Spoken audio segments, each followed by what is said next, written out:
السلام علیکم ورحمۃ اللہ ولا حول ولا قوة الا باللہ حسبنا اللہ ونعم الوکیل یا حی یا قیوم برحمتک استغیث لا الہ الا انت سبحانک انی کنت من الظالمین ربنا آتنا من لدنک رحمہ وہیئ لنا من امرنا رشدا رب اشرح لي صدري ويسر لي امري واحلل عقدة من لساني يفقهوا قولي اللهم صل على محمد وعلى آل محمد واصحاب محمد وازواج محمد وامة محمد اجمعين الى يوم الدين آمین۔ الحمد للہ رب العالمین والصلاة والسلام علی سید الانبیاء والمرسلین وعلی آلہ واصحابہ اجمعین الی یوم الدین۔ الحمد للہ آج 27 اکتوبر 2024 کو سنڈے کے دن ہمارا یہ پبلک سیشن نمبر 170 نمبر ہونے جا رہا ہے انشاءاللہ تعالی۔ آپ کے یہ ریئل ٹائم کوسچنز پرچیوں کی شکل میں میرے پاس آ چکے ہیں، انشاءاللہ ہم انہیں بھی بعد میں ڈسکس کریں گے، لیکن پہلے کرنٹ افیئر کے طور پر ایک کریٹیکل ایشو میں نے ڈسکس کرنا ہے۔ اس ویک میں میرے نزدیک تو یہ پاکستان کی ہسٹری میں چند اہم ترین مواقع جو آئے ہیں ان میں سے ایک ہے، اور وہ 26ویں آئینی ترمیم کے اندر سود کے حوالے سے جو فائنل ڈیسیژن آیا ہے، یہ پوری پاکستانی قوم کے لیے بالخصوص اور باقی مسلم امت کے لیے بالعموم بہت ہی اچھی خبر ہے۔ یہ چیپٹر انشاءاللہ تعالی اب کلوز ہونے جا رہا ہے انشاءاللہ تعالی۔ 26ویں آئینی ترمیم کے اندر جو جوڈیشری کے حوالے سے یا کرنٹ جو اس وقت پالیٹکس چل رہی ہے، establishment versus P T I, اس کے اوپر اگر میں گفتگو کروں گا تو گورنمنٹ کا دل بھی دکھے گا اور پی ٹی آئی والوں کا بھی۔ میرے جو نظریات ہیں الحمدللہ وہ سب کو معلوم ہے۔ ہم اس وقت بھی نظریاتی تھے جب آج کے مظلومین سیم پیج کے اوپر تھے، ہم اس وقت بھی نظریاتی تھے جب ووٹ کو عزت دو والے اسی اسٹیبلشمنٹ کے ذریعے عوام کے اوپر مسلط ہوئے تھے۔ لہذا ہمیں تو اس حوالے سے کوئی مزید ڈسکشن کی ضرورت نہیں ہے۔ وہ پھر ہر پارٹی اپنی مرضی کا کلپ بیچ میں سے اٹھاتی ہے، دوسرے کے خلاف اپلوڈ کر دیتی ہے، اس کا نقصان ہوتا ہے۔ میرا خیال ہے میں نے جو کچھ بیان کیا ہے گزشتہ کئی سالوں میں گائیڈ لائنز کے پوائنٹ آف ویو سے وہ کافی ہے۔ آج کے لیے میں نے جو ٹاپک سلیکٹ کیا ہے وہ 26 جو آئینی ترمیم ہے اس میں سود کے حوالے سے جو شک شامل کی گئی ہے کہ اسے اب ختم کیا جائے گا انشاءاللہ تعالی، اس کو میں نے انڈر ڈسکشن لانا ہے۔ پاکستان کے آئین میں جو آرٹیکل 38 ہے اس کا پیرا نمبر F یہ بتاتا تھا کہ پاکستان میں جو سود ہے اسے ختم کر دیا جائے گا، پاکستان کی بینکاری بلا سود ہوگی، لیکن کوئی ٹائم فریم نہیں تھا، ایک جنرل سٹیٹمنٹ تھی۔ 26ویں آئینی ترمیم میں پہلی دفعہ اس کی ڈیٹ بھی آ گئی ہے، وہ ہے 1 جنوری 2028۔ اس سے پہلے انشاءاللہ تعالی پاکستان کی جتنی کنونشنل بینکنگ ہے یہ اسلامک بینکنگ میں کنورٹ ہو جائے گی، اور آلریڈی کافی سارے بینک خود بخود اس طرف جا رہے ہیں۔ اس میں کوئی اسلام سے انہیں انٹرسٹ نہیں ہے۔ بیسیکلی میزان بینک نے جو ریکارڈ پروفٹ کیا اور اسلامک بینکنگ کے اوپر اعتماد کی وجہ سے لوگوں نے دوسرے بینکوں سے اپنے پیسے نکلوا کے اسلامک بینکوں میں رکھوانے شروع کیے، اس کی وجہ سے ایک ایک کر کے سارے بینک اسلامک بینکنگ کی طرف جا رہے ہیں۔ یعنی اسلام کے ساتھ کوئی محبت کی وجہ سے نہیں، بلکہ پیسے کی محبت کی وجہ سے. چلیں تب بھی درست ہے، ایٹ لیسٹ ہم اتنے بڑے حرام کام سے اللہ تعالی کے حکم کو پورا کرتے ہوئے سود سے چھٹکارا حاصل کرنے کے لیے رواں دواں ہے. کچھ عرصہ پہلے فیصل بینک بھی جو ہے وہ بھی کنورٹ ہو گیا، میزان بینک، دبئی اسلامک بینک اور کافی سارے بینک ہیں جو کافی عرصے سے اسلامک بینکنگ کر رہے تھے. بہرحال 26ویں آئینی ترمیم کے اندر اس ڈیٹ کا آنا یہ پاکستانی قوم کے لیے ایک خوشی کی خبر ہے بڑے عرصے کے بعد، الحمدللہ، اس میں کوئی شک نہیں ہے. اور اس میں سب سے پہلے مبارکباد کے مستحق ہیں مولانا فضل الرحمان صاحب حفظہ اللہ تعالی، جو پی ٹی آئی اور نون لیگ کے مشترکہ امام اور ممدوح بن چکے ہیں الحمدللہ. تو لہذا ان کی تعریف سے اب کسی کو برا نہیں لگے گا. باقی جو ان سے ہمارا عقیدے کا اختلاف ہے وہ اپنی جگہ، لیکن جو ان کی خوبیاں ہیں وہ ہیں. سب سے بڑی خوبی جو میں سمجھتا ہوں ان کی یہ ہے کہ انہوں نے پاکستان میں دیوبند فرقے کو نان سٹیٹ ایکٹر بننے سے روکا، بجائے اس کے کہ وہ ٹی ٹی پی جوائن کرتے ہیں انہوں نے مولانا فضل الرحمان صاحب کو جوائن کیا اور قومی دھارے کے اندر ایک پولیٹیکل سٹرگل میں آئے. اور یہ وہ ان کا کریڈٹ ہے جو میں ہمیشہ سے ان کو دیتا ہوں. جب پی ٹی آئی ان کے خلاف تھی اس وقت بھی دیتا تھا، آج تو یہ سیم پیج کے اوپر ہے، آج بھی دیتا ہوں. بہرحال جو عمران خان صاحب کے اوپر انہوں نے یہودی ایجنٹ ہونے کا الزام لگایا، میں اسے کل بھی کنڈیم کرتا تھا، آج بھی کرتا ہوں، بلکہ اب تو وہ خود بھی پیچھے ہٹ گئے ہیں. انہوں نے کہا یہ میرا سیاسی بیان ہے، بالکل ویسا سیاسی بیان جو نجم سیٹھی صاحب کے خلاف عمران خان صاحب نے 35 پنکچر کا دیا تھا، اس بیچارے کی زندگی برباد کر دی. تو اسی قسم کا یہ ایک سیاسی بیان تھا. اب مولانا فضل الرحمان صاحب بھی اپنے اس الزام سے پیچھے ہٹ چکے ہیں. تو پاکستان کی پالیٹکس نیرا گند ہے.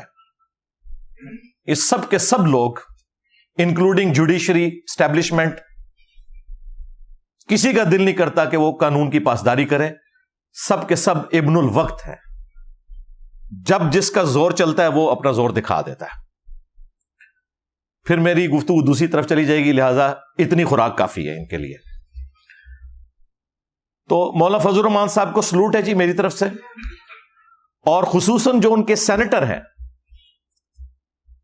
ایڈوکیٹ کامران مرتضی صاحب حفظہ اللہ تعالی، جینٹل مین ہے. جے یو آئی کو جوائن کرنے سے پہلے بھی الحمدللہ میں انہیں ریگولرلی کئی سالوں سے ٹی وی ٹاک شوز میں ان کے اوپینین کو دیکھتا ہوں. ماشاءاللہ لاجیکل گفتگو کرتے ہیں وہ. یہ سارے کا سارا ڈرافٹ جو آئینی ترمیم کا تھا اس میں جے یو آئی ایف کی طرف سے پلس پی ٹی آئی کی طرف سے یہ کامران مرتضی صاحب ہیں جنہوں نے یہ سارے کا سارا کام کیا ہے. کیونکہ ظاہر ہے وہ لیگل ایشوز کو سمجھتے ہیں، اس اعتبار سے انہوں نے اپنی ان پٹ دی.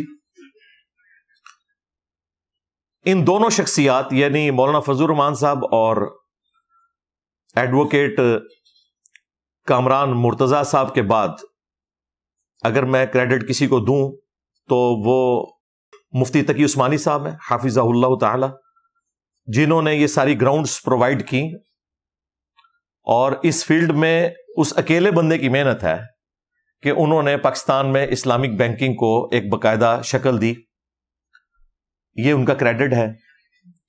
ساتھ ہی ساتھ وہ مذہبی جماعتیں، خصوصاً جماعت اسلامی، تنظیم اسلامی اور باقی جماعتیں جنہوں نے اویئرنیس لوگوں میں پیدا کی، سب کے سب میری طرف سے مبارکباد کے مستحق ہیں. اللہ کرے کہ اب منطقی انجام تک یہ معاملہ انشاءاللہ پہنچ بھی جائے، اور پہنچ جائے گا. آلریڈی 2030 کی باتیں ہو رہی تھیں اسٹیٹ بینک کی طرف سے، لیکن 1 جنوری 2028 کی ڈیٹ اب آ گئی ہے، اور انشاءاللہ تعالی یہ خود بخود معاملہ اسی طرف جائے گا. اور میں نے بتایا وہ اس لیے جائے گا کہ بینکوں کا اپنا فائدہ ہے. آج سے آلموسٹ 7-8 سال پہلے کی رپورٹ تھی کہ پاکستان میں 70% لوگ 70% لوگ ابھی بھی بینکنگ کا استعمال نہیں کرتے اپنے پیسے کو سٹور کرنے کے لیے. لوگوں نے اپنے گھروں میں پیسہ رکھا ہوا ہے, اور اس میں میجورٹی لوگ وہ ہیں جو یہ سمجھتے ہیں کہ بینکنگ کا کام سودی کام ہے, اس لیے ہم نے وہاں پیسے نہیں رکھوانے. اور ان میں وہ لوگ بھی شامل ہیں جو شاید جمعے کی نماز بھی مشکل سے پڑھتے ہیں, لیکن سود کو وہ بہت بڑا گناہ سمجھتے ہیں. جس طرح کئی مسلمان ہیں زندگی میں کبھی ایک نماز نہیں پڑھی, لیکن وہ آپ کو دعوے سے بتائیں گے کہ میں نے کبھی شراب نہیں پی, میں نے سور کا گوشت نہیں کھایا, کیونکہ وہ اس گناہ کو نماز چھوڑنے سے بھی بڑا گناہ تصور کرتے ہیں. اس طرح آج بھی کئی لوگ ایسے ہیں جو سود کھانے کو یا بینکنگ سسٹم کے اندر انوالو ہونے کو بڑا گناہ سمجھتے ہیں. پلس کئی لوگ ہیں جن کا بلیک منی بھی ہے, اور کئی لوگوں نے گولڈ کی فارم میں اپنے پاس ایسٹس رکھے ہیں. میزان بینک اور باقی جو اسلامک بینکنگ کرنے والے بینکس ہیں, میزان بینک کا نام ہم اس لیے لیتے ہیں, وہ پریمیئر ہے, اس نے یہ سارے کا سارا معاملہ سٹارٹ کیا تھا. ان اسلامک بینکوں کی وجہ سے ان لوگوں نے بھی اپنے پیسے بینکوں میں جمع کروانے شروع کر دیے جنہوں نے گھر میں رکھے ہوئے تھے, بلکہ اس پر تر رہا یہ کہ انہوں نے کنونشنل جو بینکنگ کرنے والے بینکس ہیں ان سے پیسے نکلوا کے میزان بینک میں اور باقی بینکوں میں شفٹ کرنے شروع کیے. اس کی وجہ سے باقی بینکوں کو ہاتھ پاؤں پڑ گئے اور انہوں نے اپنی برانچز کھولنی پیرلل میں. سارے بینکوں نے پیرلل میں اسلامک برانچز اپنی کھولی ہوئی ہیں, لیکن ظاہر ہے کہ وہ جو برانچز ہیں ان سے ہمارا اختلاف ہے. برانچ کھولنے سے مسئلہ حل نہیں ہوگا. یہ تو نہیں ہو سکتا کہ پیچھے سارا کاروبار ایک ہو, سامنے آپ ایک لوگوں کو دکھانے کے لیے 2 ونڈوز رکھ لیں. پورے کا پورا سسٹم اسلامک ہونا چاہیے جس طرح اسلامک بینک والے لے کے چل رہے ہیں, پھر ہم ان کو سپورٹ کریں گے. لیکن یہ ڈیٹ آنا بہت بڑی کامیابی ہے انشاءاللہ تعالی. اس ڈیٹ کے اوپر پاکستان کی پولیٹیکل جماعتیں بھی انشاءاللہ پیرا دیں گی, پاکستان کی عوام بھی پیرا دے گی کہ اس کو آپ نے اب اسٹیبلش کرنا ہے انشاءاللہ تعالی. باقی میں نے تو ریکویسٹ کی تھی, اور ابھی اس سے اگلی آئینی ترمیم پائپ لائن میں ہے. 27 بھی آئے گی, شاید 28 بھی آئے. اور ریکویسٹ یہ تھی کہ 295C جو توہین مذہب کے حوالے سے ایک شک ہے, اس میں توبہ کا ایلیمنٹ بھی انکلوڈ کر دیا جائے, تاکہ یہ جو ایکسٹرا جوڈیشل ایکٹیویٹیز پرفارم ہوتی ہیں توہین مذہب کے نام کے اوپر, جو آلموسٹ 100% افراد کے اوپر مبنی ہوتی ہیں. لوگ اپنی دشمنی نبھانے کے لیے دوسروں کے اوپر توہین مذہب کا الزام لگاتے ہیں, اور اس سے بڑھ کر یہ کہ ہمارا جو مذہبی طبقہ ہے, تمام مکاتب فکر, وہ ایسے سو کالڈ گستاخوں جو لوگوں کی نظر میں ہیں, ان کی توبہ کے بھی قائل نہیں ہے. وہ کہتے ہیں توبہ کر لیں گے لیکن دنیا میں سزا اسٹیبلش ہوگی. وہ توبہ آخرت سے ریلیٹڈ ہے, دنیا میں ہم ایسے شخص کو تختہ دار تک پہنچائیں گے. اور اس میں وہ لوگ بھی شامل ہیں جو آج اس تکلیف سے گزر رہے ہیں. ہمارے جو کراچی کے مفتی صاحب ہیں طارق مسعود صاحب حفظہ اللہ تعالی, ان کے اپنے بیانات موجود ہیں. لیکن شکر ہے کہ اب انہیں سمجھ آئی ہے, لیکن ابھی بھی انہوں نے اعلانیہ اپنے ان بزرگوں کے فتووں سے رجوع نہیں کیا, بلکہ وہ اب ایک اور بات بیچ میں ان کے حمایتی چھوڑ رہے ہیں کہ جی گستاخی کی نیت سے اگر کوئی گستاخی کرے گا تو اس کی توبہ نہیں ہے, اور اگر کسی کی گستاخی کی نیت نہیں ہے, وہ جتنی مرضی بڑی گستاخی کر لے اس کی توبہ قبول ہے. دیکھو مولوی بیچ میں سے کتا حلال کرنے کے لیے کیسے پوائنٹ نکالتا ہے. یعنی ان کا کہنے کا مطلب یہ ہے کہ جو پھر میں محاورہ بولوں گا تو برا لگے گا کہ ساڈا کتا کتا تے تہاڈا کتا ٹومی. ہاں, ہم ان کو یہی گلہ دے سکتے ہیں. انہوں نے اپنے کتے ٹومی بنائے ہوئے ہیں, باقیوں کو یہ کتے کہتے ہیں. اس طرح کرنے سے تو مسئلہ حل نہیں ہوگا. بہرحال اس ایپیسوڈ میں سے ایک خیر نکلا ہے کہ ان کے اپنے فرقے کے علماء نے بھی یہ مانا کہ جی مفتی صاحب نے توبہ کر لی ہے, لہذا اس معاملے کو چھوڑ دیا جائے. ایون بریلوی فرقے کا وہ ہارڈ لائنر مفتی حنیف قریشی, جس نے ممتاز قادری کو نمک حرامی کے اوپر ابھارا تھا کہ وہ اپنی ڈیوٹی کے ساتھ نمک حرامی کرے اور اس شخص کو قتل کرے کہ جس کی حفاظت کے اوپر وہ مامور تھا. اگر مجاہد ملت بننا ہے تو بھائی نوکری سے استعفیٰ دو اور پھر کوئی اس قسم کی ایکٹیویٹی تم نے کرنی ہے تو کرو, نمک حرامی نہ کرو. ہم تو خیر اس ایکٹیویٹی کو بھی غلط سمجھیں گے, لیکن یہ ڈبل جرم ہے, نمک حرامی بھی ہے. اس نمک حرامی کے اوپر ابھارنے والا ممتاز قادری کو مفتی حنیف قریشی, وہ اب اتنا ماڈریٹ ہو گیا ہے, اس کا بھی بیان آیا ہے باقاعدہ کہ جی مفتی طارق مسعود صاحب نے توبہ کر لی ہے, لہذا معاملے کو اب ٹھپ کر دیا جائے. میرا خیال ہے اگر بریلوی اور دیوبندی ایگری کر گئے ہیں, شیعہ تو پہلے ہی قائل ہیں کہ توبہ قبول ہے, وہ اتنے ہارڈ لائنر نہیں ہے اس قسم کی تکفیری سوچ میں. رہا اہل حدیث کا مسئلہ, تو وہ تو آج کل ویسے ہی دیوبندیوں کی گود میں بیٹھے ہوئے ہیں, حالانکہ ان کا یہ موقف نہیں ہے. یہ سارا فتنہ دنیا میں گستاخ رسول کی سزا کے حوالے سے کھڑا کیا ہوا یہ امام ابن تیمیہ کا ہے. الصارم المسلول علی شاتم الرسول اس کی کتاب ہے, جس کا ترجمہ بریلویوں نے کیا ہوا ہے. لو سامو, ابن تیمیہ کی کتاب کا, جس میں اکثر جھوٹی روایتیں ہیں. تو اہل حدیث تو سب سے زیادہ ہارڈ لائنر ہیں, لیکن وہ بھی کہہ رہے ہیں ٹھیک ہے جی طارق مسعود صاحب نے توبہ کر لی ہے, کوئی مسئلہ نہیں ہے. وہ گلے پھاڑنے والے مولوی کا بیان آ گیا. ٹھیک ہے, شیعہ پہلے ہی ماڈریٹ تھے, سنیوں کے تینوں بڑے فرقے بریلوی دیوبندی اہل حدیث متفق ہیں کہ گستاخ رسول کی توبہ قبول ہے. یعنی انہوں نے خود ہی اپنے ان بزرگوں کے اوپر ان انٹینشنلی لعنتیں بھیج دی ہیں, جن کے ہاتھوں یہ گمراہ ہو کے کہتے تھے کہ جی توبہ کرے گا تب بھی توبہ قبول نہیں ہے, دنیا میں ہم سزا دیں گے. لیکن زبان سے بول کے ان پہ لعنتیں نہیں بھیج رہے. انشاءاللہ وہ ذمہ داری ہم پوری کر دیں گے. کیوں؟ کیونکہ وہ بھی کیا دن تھے, ہم بھی ایک جن تھے. آج ہم دیو ہیں, ان جنوں کے بھی پیو ہیں. یہ ہماری ذمہ داری ہے. یہ چھوٹے چھوٹے جنوں سے کام نہیں ہوگا, دیو چاہیے کوئی. اچھا کہتے ہیں جی انجینئر صاحب دیکھیں اپنے آپ کو دیو کہتے ہیں, دیو تو شیطان ہوتا ہے. یعنی یہ دیو بند شیطانی گروہ. ہاں بریلوی اس کا ترجمہ کرتے ہیں بند گروہ اور دیو سے شیطان. تو بھائی پوری گفتگو سنیں. ہم نے کہا وہ بھی کیا دن تھے, ہم بھی ایک جن تھے. تو جن آپ کو کہہ رہے ہیں نا, تو یہ اگر آپ نے اس کو شیطان ماننا ہے تو چھوٹا شیطان آپ بھی ہو, کیونکہ میں نے کہا ہم پہلے جن تھے. یعنی بریلوی دیوبندی اہل حدیث ہم رہے ہیں, تو اس وقت ہم جن تھے. تو اس کا مطلب ہے آپ بھی شیاطین ہو, اگر یہ مطلب لینا ہے. ہم تو تفنن کے طور پہ یہ بات کر رہے ہوتے ہیں سمجھانے کے لیے, وہ میری طبیعت ہے, میں اپنی گفتگو اس طریقے سے بھی کنوے کرنے کی کوشش کرتا ہوں. تو 27 جو آئینی ترمیم آ رہی ہے, میں تو گورنمنٹ سے ریکویسٹ کروں گا, پرائم منسٹر سے بھی اور ان کو لانے والوں سے بھی جو اب مولویوں سے تنگ آئے ہوئے ہیں, اور فتنہ الخوارج کی ٹرم ہمارے آرمی چیف یوز کر رہے ہیں.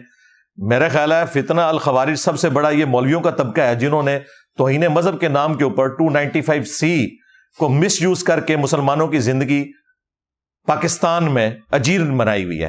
اس ملک کو انہوں نے رہنے کے قابل نہیں چھوڑا. تو توبہ کی شک 295C میں ایڈ ہونی چاہیے. اس پہ بھی میں مولانا فضل الرحمان صاحب سے ریکویسٹ کروں گا کہ اب تو آگ آپ کے گھر تک پہنچ چکی ہے, تو مہربانی کریں یہ ایک نیکی کر دیں پاکستانی قوم کے ساتھ. جہاں آپ نے یہ سود والا ایشو ریزالو کیا ہے تو اس مسئلے کو بھی ریزالو کریں. ہم نہیں کہتے قانون کو بدلیں, اگرچہ یہ قانون فقہ حنفی کے تحت ویسے ہی فراڈ ہے, فقہ حنفی کے تحت. اور مفتی تقی عثمانی صاحب کی ایک آڈیو لیک ہو گئی تھی, ان کے اسٹوڈنٹ نے جب ان سے پوچھا تو انہوں نے مانا کہ جی فقہ حنفی میں یہ سزا نہیں ہے, اور دوسری طرف یہ فقہ حنفی نافذ کرنا چاہتے ہیں جی حنفیوں کی یہاں تعداد زیادہ ہے. انہوں نے پبلک کے لیے کوئی اور گفتگو رکھی ہوئی ہے, خواص کے لیے اور گفتگو رکھی ہوئی ہے. صحیح بات نہیں لوگوں کو بتاتے. خیر اب تو پبلکلی بھی یہ مان گئے ہیں کہ توبہ قبول ہے, تو اب میرے خیال ہے آئین کے اندر یہ ترمیم کر دینی چاہیے. آپ لوگ میرے ساتھ ایگری کرتے ہیں؟ اور جیسے مولوی کہتے ہیں دونوں ہاتھ کھڑے کر کے, تو جو ایگری کرتا ہے نا وہ اپنا ہاتھ کھڑا کر کے کہے کہ ہاں جی ہم ایگری کرتے ہیں کہ توبہ والی شک اس میں ہونی چاہیے. جنہوں نے نہیں کھڑا کیا وہ بھی یقیناً ایگری ہیں. ٹھیک ہے, ہم یہ نہیں کہیں گے کہ جڑا نہ کھڑا کرے تو انہوں اے تے فلاں ٹمکا، یہ کام نہیں ہم کرتے. تو یہ ایک بڑا نیکی کا کام ہوگا اگر کر دیا جائے. اب آ جائیں وہ سودی بینکاری کے حوالے سے. عوام الناس کے اندر آپ نے اکثر سنا ہوگا کہ جی اسلامک بینک اور کنونشنل بینک یہ ایک طرح ہی کام کرتے ہیں، کوئی فرق نہیں ہے، صرف انہوں نے لیبل اسلام کا لگا لیا ہے. اور یہ اکثر وہ لوگ بات کر رہے ہوتے ہیں جو خود کنونشنل بینکنگ کے اندر انوالو ہوتے ہیں یہاں یا وہاں پر جاب کر رہے ہوتے ہیں. ٹیکنیکل گراؤنڈز کے اوپر انہیں کچھ پتا نہیں ہے. ان سے اگر ڈسکشن کی جائے نا کہ بھائی یہ آپ کس طرح برابر کہہ رہے ہیں، کہنے کو تو نکاح اور بدکاری بھی برابر ہے، اس میں بھی حق مہر کے ذریعے رقم دی جاتی ہے عورت کو، اور بدکاری میں بھی ایک مرد عورت کو رقم دے کے خریدتا ہے. تو دیکھنے میں تو دونوں برابر نظر آ رہے ہیں، لیکن نکاح کو اللہ تعالیٰ نے حلال کیا ہے، انبیاء کی سنت ٹھہرایا ہے، اور بدکاری کو حرام کیا ہے. ادھر حق مہر ہے تو وہاں پہ رقم ہے، یہاں اگر ایجاب و قبول ہے تو وہاں بھی ظاہر ہے رضامندی ہو رہی ہوتی ہے. اگر یہاں پہ گواہ موجود ہیں تو وہاں پہ بھی بیچ میں مڈل مین ہوتے ہیں جو یہ ساری ارینجمنٹس کرتے ہیں.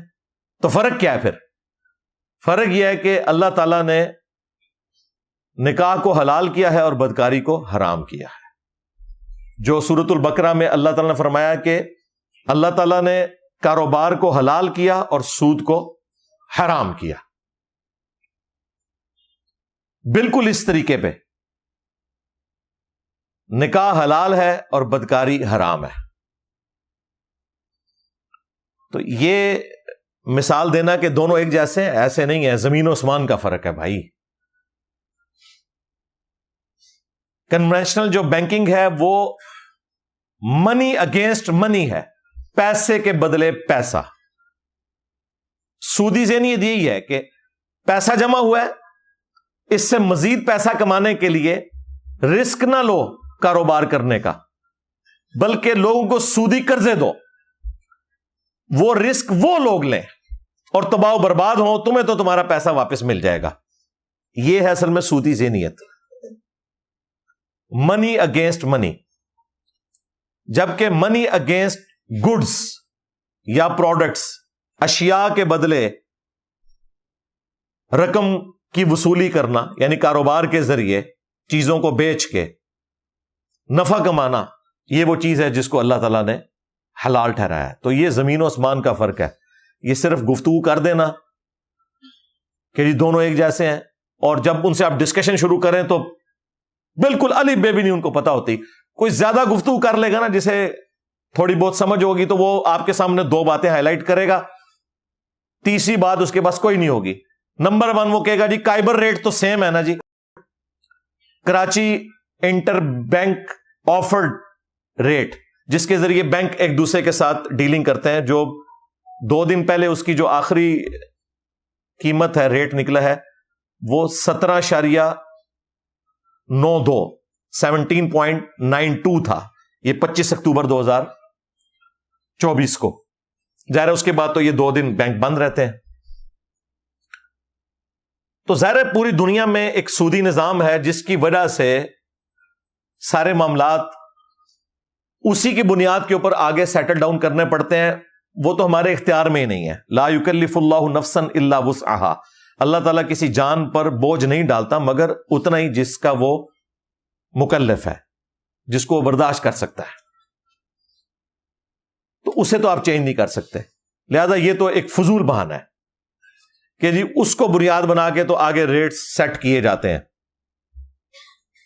دوسرا وہ کہیں گے جی دیکھیں اسلام میں مقروض کو آپ مہلت دیتے ہیں، نہ کہ اس کے اوپر کوئی پینلٹی لگائی جاتی ہے. بالکل اسلام میں پیسے کی پینلٹی کسی کے اوپر ڈالنا، یعنی کوئی مقروض ہے اور وہ ٹائم پر قرض واپس نہیں کر سکا، اس اعتبار سے اس سے مزید پیسے چارج کرنا جرمانے کی مد میں یہ بالکل حرام ہے. تو کہتے ہیں دیکھیں یہ اسلامک بینکنگ والے بھی مقروض کو مہلت دینے کی بجائے اس سے پیسے چارج کرتے ہیں، پینلٹی ہے، حالانکہ یہ خود کر رہے ہوتے ہیں، اسلامک بینک والوں کو ظاہر ہے سنگل آؤٹ کرتے ہیں.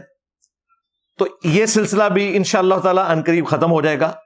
فی الوقت بھی یہ ایسے نہیں ہے جس طرح یہ آپ کو جھوٹ بتاتے ہیں، وہ کئی مہینوں تک مہلت دیتے ہیں، قسط لیٹ کرنے کے اوپر پینلٹی نہیں ڈالتے ہیں.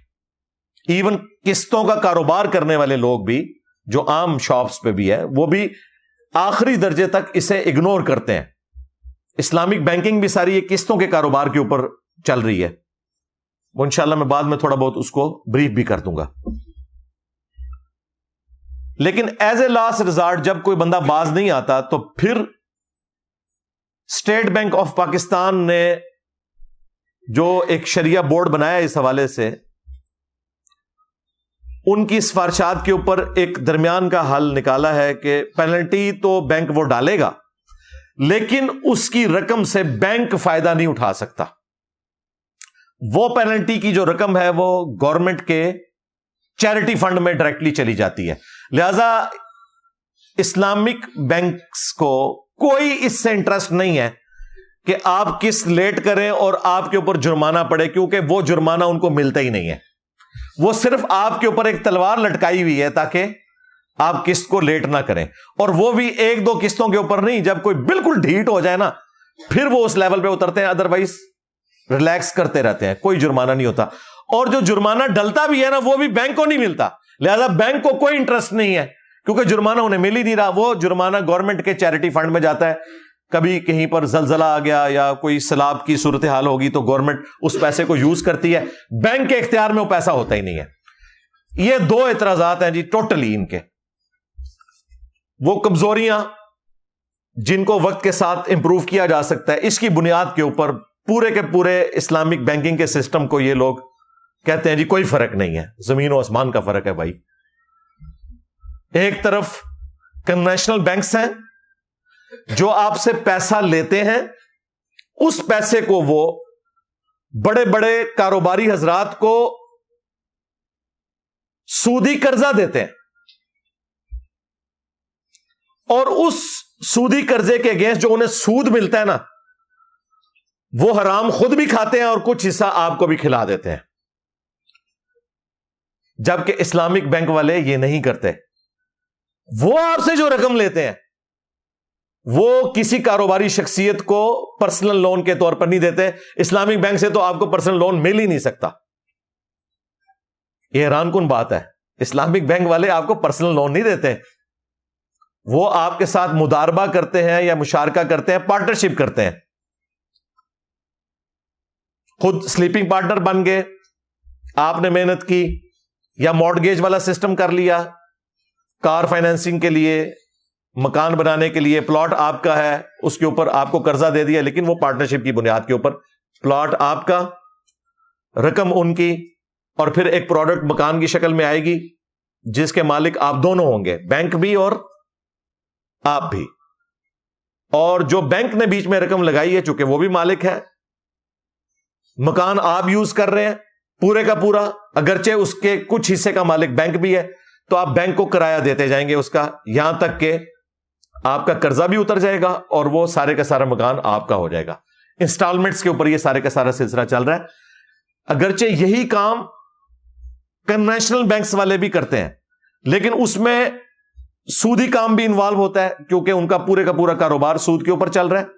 پلس جو سودی کام کرنے والے لوگ ہیں اگر وہ ٹھیک کام بھی کرتے ہیں تو اس سسٹم کو ہم کبھی سپورٹ نہیں کر سکتے. ہمیں سپورٹ کرنا ہے اسلامک بینکنگ والے سسٹم کو جو ٹوٹلی حلال کاروبار کو لے کے چل رہے ہیں.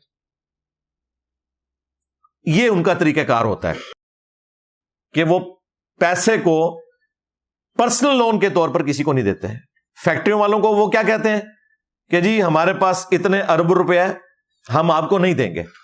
آپ کیا کام کرتے ہیں؟ فیکٹری والا کہتا ہے جی ہم کپڑا بناتے ہیں. وہ کہتے ہیں پھر اس طرح کریں کہ 2 پلانٹ کپڑا لگانے کے وہ ہم آپ کو لگا دیتے ہیں، اس کے مالک ہم ہوں گے، اس کا پروفٹ ہم لیں گے، ہم آپ کے ساتھ پارٹنرشپ کر لیتے ہیں، بجائے ان کو پیسہ دینے کے.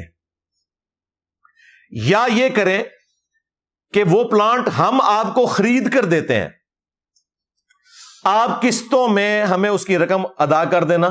جس طرح آپ کو پتا ہے 10-12 سال پہلے جناح انٹرنیشنل ایئرپورٹ جو ہے کراچی کا، اس کی توسیع کے لیے گورنمنٹ کو 6 ارب روپیہ 6 بلین چاہیے تھے، تو وہ اسلامک بینک والوں نے ان کو دیے، لیکن پیسے نہیں دیے. انہوں نے کہا آپ کو جو جو اس کے لیے سامان چاہیے نا وہ ہم خریدیں گے اور آپ ہم سے قسطوں پہ وہی سامان خرید لیں گے. یعنی کموڈٹی انوالو ہو گئی تو ظاہر ہے یہ کاروبار ہے. اب رہا یہ معاملہ کہ 6 ارب کی چیز ادھار پر قسطوں کی شکل میں 6.5 ارب کی بیچنا، کیا یہ جائز ہے؟ جی جائز نہیں، صرف اس کے اوپر اجماع امت ہے، کوئی دوسری رائے نہیں ہے. یہ چند ایک اہل حدیث علماء نے اختلاف کیا، وہ بھی آج کے، لیکن انہی اہل حدیث علماء میں بڑے اہل حدیث علماء خود مانتے ہیں، باقاعدہ ریٹن میں انہوں نے فتوے لکھے ہیں کہ یہ کاروبار ہمیشہ سے مسلمانوں میں رائج رہا ہے کہ نقد کی چیز 100 روپے کی اور ادھار میں 120 روپے کی. یہ ٹائم ویلیو آف منی نہیں ہے، یہ ٹائم ویلیو آف کموڈٹی ہے، پروڈکٹ ہے اور لاجیکل ہے. مجھے بتائیں موٹر بائک کی قیمت ہے سپوز 2 لاکھ روپیہ، آپ ڈاؤن پیمنٹ کرتے ہیں 20,000 اور نیا موٹر سائیکل گھر لے آتے ہیں، وہ آپ کے ماموں کی دکان ہے. 2 لاکھ کا موٹر بائک آپ 20,000 میں خرید کر لے آئے تو بقیہ کے 1,80,000 وہ کس نے دیے؟ اس کمپنی نے. تو 1,80,000 کی مالک وہ کمپنی ہے، آپ صرف 20,000 کے مالک ہیں، لیکن استعمال آپ کر رہے ہیں، کمپنی نہیں کر رہی. تو بقیہ کی جو رقم اس نے کنٹریبیوٹ کی ہے اس کموڈٹی پہ،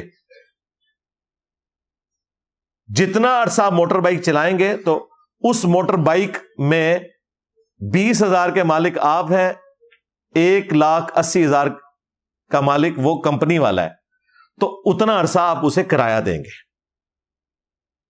اس موٹر بائک کا. پیسوں کے بدلے پیسہ نہیں ہے، یہ کموڈٹی کے بدلے پیسہ ہے.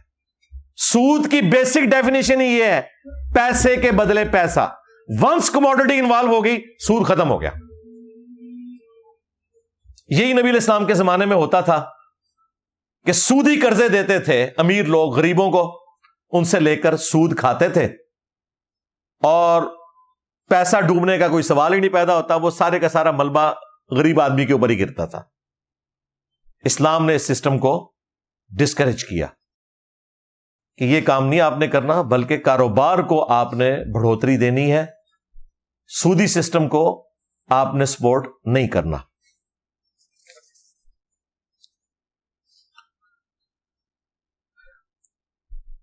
اسی کانٹیکسٹ میں سورۃ الحشر میں جو آیت ہے، آیت نمبر 7، کَإْ لَا يَكُونَ دُولَةً بَيْنَ الْأَغْنِيَاءِ مِنْكُمْ، یہ اللہ تعالی کی جو منشا ہے وہ اللہ نے بیان کی ہے کہ ایسا نہ ہو کہ دولت صرف امیر لوگوں میں ہی گھومتی رہے. اسپیسیفکلی تو یہ مال فے کے حوالے سے ڈسکشن ہوئی تھی، لیکن یہ ایک یونیورسل ٹروتھ ہے جو اللہ تعالی نے بیان کیا کہ اللہ کی یہ خواہش نہیں ہے کہ مال صرف امیروں میں ہی گھومتا رہے، بلکہ اس مال کو غریبوں تک بھی جانا چاہیے کاروبار کے ذریعے. ظاہر ہے وہ کاروبار سے نفع اٹھائے گا، کچھ خود رکھے گا، کچھ آپ کو دے گا. اس لیے کاروبار کو اللہ تعالیٰ نے پروموٹ کیا ہے اور ربا کو، سود کو اللہ تعالیٰ نے حرام قرار دیا ہے. مثال کے طور پر رینٹ اے کار کا بزنس ہے، آپ کے پاس 1 کروڑ روپے کی کار ہے، آپ وہ رینٹ کے اوپر لگا دیتے ہیں، ایک ڈرائیور اسے چلاتا ہے، وہ ڈرائیور بھی اس میں سے کچھ کمائے گا، کچھ آپ کو بھی دے گا، اور صرف ڈرائیور کی روزی نہیں کھلی اس سے، اس میں پیٹرول بھی ڈلے گا، کبھی وہ گاڑی پنکچر بھی ہوگی، پھر ویئر اینڈ ٹیئر کا مسئلہ بھی اس میں ہوگا، مکینک کا کام بھی نکلے گا. تو اتنے سارے لوگوں کی روزی روٹی، وہ پیسہ کاروبار میں جب آئے گا رننگ میں آئے گا تو کتنے گھروں کے چولہے اس کی وجہ سے جلیں گے. یہ ہے حکمت کاروبار کی.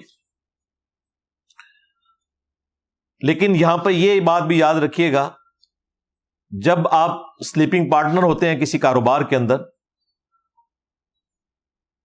مداربہ کی شکل میں آپ کوئی ایگریمنٹ کرتے ہیں، تو نقصان کی صورت میں اسلام یہ کہتا ہے کہ نقصان اس شخص کا ہوگا جس کی انویسٹمنٹ ہے. جو محنت کرنے والا ہے نا، وہ نقصان کو شیئر نہیں کرے گا. یہ نہیں ہے کہ اگر 1 کروڑ روپے کا بزنس کسی بندے نے کیا، انویسٹمنٹ آپ کی تھی، محنت وہ کر رہا تھا، اور اس میں نقصان ہو گیا، تو اب آپ اسے یہ نہیں کہہ سکتے کہ آدھا نقصان تم بھرو گے آدھا میں بھروں گا. بھئی وہ آدھا کہاں سے بھرے گا؟ اس کے پاس تو پیسے پہلے ہی کوئی نہیں ہے. یہ تو ظلم ہے. تو اسلام کی روح سے نقصان کی صورت میں ٹوٹل نقصان اٹھائے گا انویسٹمنٹ کرنے والا، کیونکہ اس کے پاس تو پیسہ ہے. رقم کا نقصان اس کا ہوگا، محنت کا نقصان اس کا ہوگا، کیونکہ اس بیچارے نے محنت کی ہے نا. آپ تو گھر بیٹھے ہوئے، اس کی محنت ضائع گئی، آپ کا مال ضائع گیا. یہ نقصان کی صورت میں. لہذا یہ جو کہتے ہیں نا ہم نفع اور نقصان کی بنیاد کے اوپر پارٹنرشپ کر رہے ہیں، وہ نفع اور نقصان یہ ہوتا ہے. یہ نہیں ہے کہ نفع آپ 50-50% لے رہے ہیں تو نقصان بھی 50-50% برداشت کریں گے. نہیں، نقصان 100% وہ برداشت کرے گا جس نے رقم لگائی ہے، کیونکہ اس کی رقم ضائع ہوگی، دوسرے کی محنت ضائع ہوگی نا. اس نے بیچارے نے اتنی محنت کی، الٹیمیٹلی نقصان ہو گیا. اس نے تو اپنی محنت میں کوئی کسر نہیں چھوڑی. لیکن نیچرلی اگر کوئی کاشتکاری والا معاملہ ہے، سیلاب آ گیا وہاں پہ، تو کسان نے اتنی محنت کی تھی، اینڈ ٹائم پہ جب فصل کاٹنے کا وقت آیا سیلاب آ گیا یا فصل میں آگ لگ گئی، تو اس بیچارے کی تو محنت ضائع گئی نا. اس کی محنت بھی ضائع جائے، الٹا 50% نقصان بھی آپ اس کے اوپر ڈالیں، یہ غلط ہے. اسلام اس کی اجازت نہیں دیتا. نقصان اٹھانا ہے انویسٹر نے، اور محنت ضائع ہوگی اس محنت کرنے والے کی. نفع کی صورت میں وہ آپس میں آپ طے کر سکتے ہیں. 50-50 بھی کر سکتے ہیں، 70-30 بھی کر سکتے ہیں، 40-60 بھی کر سکتے ہیں. اسلام میں پروفٹ کی اس طرح کی کوئی آپ کو حد مقرر نہیں کی گئی. وہ آپس میں آپ طے کر سکتے ہیں، لیکن وہ پرسنٹیج ہوگی پروفٹ کی، انویسٹمنٹ کی نہیں کہ جی یہ 1 کروڑ لو اور مجھے مہینے کا اتنا دینا ہی دینا ہے. نہیں، یہ 1 کروڑ لو، اس سے کاروبار کرو، جو تم کماؤ گے اس کا 50% یا اس کا 40% مجھے دو گے، باقی تم رکھو گے. یعنی 1 کروڑ سے اگر اس نے مہینے کا 1 لاکھ کمایا ہے، آپ کو وہ 40,000 دے رہا ہے، خود 60,000 رکھ رہا ہے، یا آپ کو 60,000 دے رہا ہے، خود 40,000 رکھ رہا ہے، یا 50-50 آپ نے طے کر لیا ہے کہ 50,000 تمہارا 50,000 میرا. لیکن یاد رکھیے گا اگلی دفعہ اگر اس نے اس 1 کروڑ سے کمایا ہی 50,000، اب آپ کو 50,000 نہیں وہ دے گا، وہ دے گا 25,000. تو یہ پرسنٹیج جو طے کرنی ہے وہ پروفٹ جو ہو رہا ہے اس کی پرسنٹیج ہے، نہ کہ یہ کہ جو رقم میں نے دی ہے اس کا اتنا % مجھے دینا ہی دینا ہے. وہ تو سود ہو جائے گا. اس سے جو کماتے ہو اس کی پرسنٹیج کو آپ نے فکس کرنا ہے. اس طرح کی پرسنٹیج فکس کریں گے کہ اتنی رقم کے بدلے اتنے رقم دو، وہ سود ہو جائے گا. یہ فرق آپ نے یاد رکھنا ہے. اور وہ آپ طے کر سکتے ہیں پروفٹ کسی قسم کا. یہ جو پبلک کے اندر مشہور ہے کہ جی بغیر محنت کے جو کمائی کی جائے وہ حرام ہوتی ہے، اللہ سے ڈر جاؤ. یہ تمہیں کس نے بتا دیا؟ پاکستان میں تو گولڈ جتنی تیزی سے اوپر جاتا ہے، کسی کے پاس 5 تولے سونا تھا آج سے 5 سال پہلے، تو دنیا کا کوئی کاروبار اتنا پروفٹ نہیں دیتا جو سونا اپنی رقم اوپر چڑھنے کی وجہ سے دے دیتا ہے. تو وہ گھر بیٹھے بیٹھے وہ آپ کا جو سونا تھا وہ 3 گنا رقم کا ہو گیا، تو کیا وہ حرام آپ نے کمایا؟ نہیں.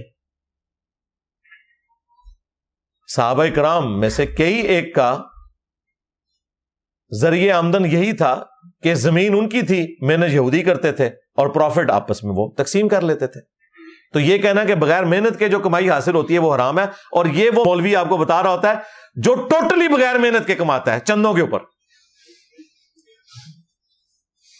اور یہ ایک جذباتی جملہ ہے, یہ کسی عالم یا مفتی کا فتویٰ نہیں ہے, یعنی اس میں آپ کرٹیسائز نہیں کسی اسکول آف تھاٹ کو کر سکتے. یہ پبلک کے اندر ویسے ہی مشہور انہوں نے کر دیا جی, بغیر محنت کے کمائی, بغیر محنت کے کمائی. سلیپنگ پارٹنر ہوتے ہی وہ ہے کہ رقم وہ لگاتا ہے, محنت کوئی دوسرا کرتا ہے. تو بغیر محنت کے بھی اگر کوئی کمائی حاصل ہوتی ہے وہ حلال ہوگی, اگر حلال ذریعے سے حاصل ہوئی ہے.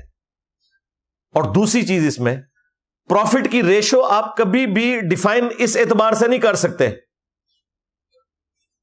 جو گورنمنٹ نے بھی ایک ریٹ لسٹ نکالی ہوتی ہے کہ جی آلو آج جو ہے آپ نے 50 روپے کلو بیچنے ہیں, اور بھائی 50 روپے کلو وہ شخص تو بیچ لے گا جو منڈی سے 40 روپے کلو آلو اٹھائے گا اور منڈی کے باہر ہی ایک ریڑھی کے اوپر بیچنا شروع کر دے گا. لیکن ایک بندہ منڈی سے اٹھاتا ہے راولپنڈی میں, اور وہ آلو اٹھا کے F11 ایک دکان پہ جا کے بیچتا ہے, اس کو تو لے جانے کا کرایہ اتنا پڑے گا, اور پھر اس دکان کے اوپر جس دکان کا مہینے کا کرایہ اس نے 70-80 ہزار روپے دینا ہے, اور جس نے ریڑھی لگائی ہوئی ہے اس نے تو کوئی کرایہ نہیں دینا, یار دے گا بھی تو زیادہ 5-6 ہزار روپے. یہ کیسے ہو سکتا ہے کہ 5 ہزار کرایہ دینے والا ریڑھی پہ کھڑا شخص جس ریٹ پہ آلو بیچ رہا ہے F11 کی دکان میں بیٹھنے والا شخص بھی اتنے ہی ریٹ پہ آلو بیچے؟ لہذا یہ کہنا جی اسلام میں آپ ناجائز پروفٹ نہیں لے سکتے, ضرورت سے زیادہ, یہ کوئی ضرورت ڈیفائن نہیں کی گئی, آپ کی مرضی ہے. اس چیز کو جو چیز کنٹرول کرے گی وہ بلیک مارکیٹنگ کو کنٹرول کرنا ہے گورنمنٹ نے. یہ نہیں ہو سکتا کہ ایک شخص مارکیٹ سے سارا آلو اٹھا لے اور پھر اپنی مرضی سے 500 روپے کلو بیچنا شروع کر دے. اس چیز کو گورنمنٹ انشور کرے گی کہ یہ کام نہ ہو. باقی جو بندہ مہنگا بیچے گا اس کا بکے گا ہی نہیں. اگر ایک شخص 40 روپے کلو اٹھا کے 500 روپے کلو بیچ رہا ہے اور اس کے ساتھ ہی دوسرا دکاندار 100 روپے کلو بیچ رہا ہے, تو 500 والے سے کوئی لے گا ہی نہیں. یہ کمپٹیشن خود بخود اسے کنٹرول کرتا ہے ریٹ کو. لہذا یہ کہنا کہ جی آپ نے پروفٹ زیادہ لے لیا, یا یہ گورنمنٹ کی جو لسٹ نکلتی ہیں اور وہ بھی پھر فروٹ بیچنے والوں, سبزی بیچنے والوں کے اوپر ظلم کرتے ہیں, ان کو لسٹ لگا کے دیتے ہیں, اور لسٹ پہ چلتے کوئی نہیں ہے. وہ انہوں نے بھی صرف وہ برکت کے لیے لسٹ لگائی ہوتی ہے.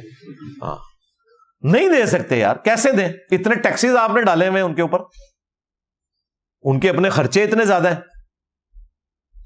مشکل سے وہ اپنے 2 وقت کا گزر بسر کرتے ہیں. تو یہ اگر آپ ظلم کریں گے صرف لوگوں کو دکھانے کے لیے کہ جی ہم نے ریٹ کنٹرول کر لیے, اس طرح ریٹ کنٹرول نہیں ہوں گے جب تک کہ اوور آل اکانومی درست نہیں ہوگی. اس طریقے سے آپ کبھی بھی پروفٹ کے اوپر کسی کو مجبور نہیں کر سکتے کہ جی آپ اتنا پروفٹ اس میں لوگے, اس سے زیادہ نہیں لے سکتے. ہاں کسی ایک خاص جگہ کے اوپر تو آپ فکس کر سکتے ہیں کہ بھئی یہاں سے منڈی اتنی دور ہے, تم سب کے سب اس منڈی سے لے کے آتے ہو, اس ریٹ کے اوپر راستے میں پیٹرول کا اتنا خرچہ ہے, اتنا تم اپنا مارجن رکھو اور آگے بیچو, وہ تو سمجھ آتی ہے. لیکن یہ کہنا کہ منڈی کے باہر جو ریڑھی لگا کے بیچ رہا ہے تم بھی اسی ریٹ کے اوپر اپنی دکان پہ بیچو, اس طرح تو نہیں ہو سکتا, یہ پاسبل ہی نہیں ہے. یہ میں نے ساتھ ساتھ باتیں اس لیے کلیئر کی کہ لوگ پوچھتے رہتے ہیں جی اسلام میں کتنے فیصد منافع لے سکتے ہیں. بھائی آپ بے شک 500% لیں, 1000% لیں, وہ آپ کی مرضی ہے, لوگ آپ سے چیزیں خریدیں گے ہی نہیں. مارکیٹ میں کمپٹیشن خود بخود اسے کنٹرول کر دے گا. اس لیے آپ دیکھتے ہیں کہ 2-4 دکانوں پہ آپ پھریں تو آپ کو 19-20 کا فرق ہی ریٹس میں نظر آتا ہے. ایز سچ اتنا زیادہ فرق نہیں ہوتا. اس لیے دکاندار ایک سے زیادہ دیکھنے چاہیے, اس کے بعد چیز کو خریدنا چاہیے کہ کوئی آپ کو دھوکہ نہ دے سکے.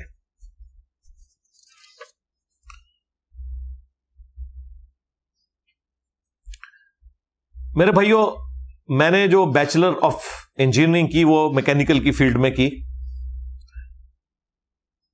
اس کے بعد میں نے جو ماسٹر ڈگری سٹارٹ کی وہ 50% تو کمپلیٹ کر دی تھی. اس کے بعد پھر میرے ساتھ وہی ہوا جو من چلے کے سودے کے اندر ارشاد صاحب کے ساتھ ہو گیا تھا. تو میں پھر اس طرف لگ گیا, تو پھر میں نے وہ اپنی ڈگری ادھر ہی چھوڑ دی. حالانکہ وہ میرے اپنے پیسوں سے نہیں ہو رہی تھی, سرکاری پیسوں سے ہو رہی تھی. تو میں نے پھر جا کے اپنے ڈائریکٹر سے بات کی کہ بھائی میں تو اس طرح نہیں چلا سکتا, میں تو اب تحقیق میں پڑ گیا ہوں.